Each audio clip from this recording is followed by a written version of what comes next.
37-ші есеп теңсіздіктегі әріптің мәнін табыңыз. Бізде бір теңдік берілген, сода f-тің қандай мәнде екенін тауып алу керекпіз.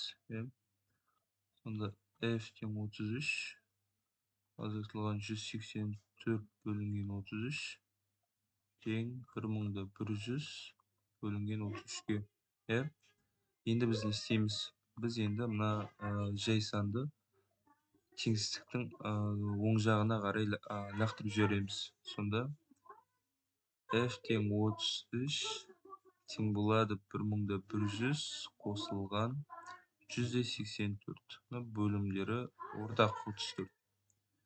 И менің бөлімдері бірде болғаннан кейін бұл екеуі қысқарып кетеді. Сонда f-іміз бізде 1284 шығады. Ол менде б нұсқасында.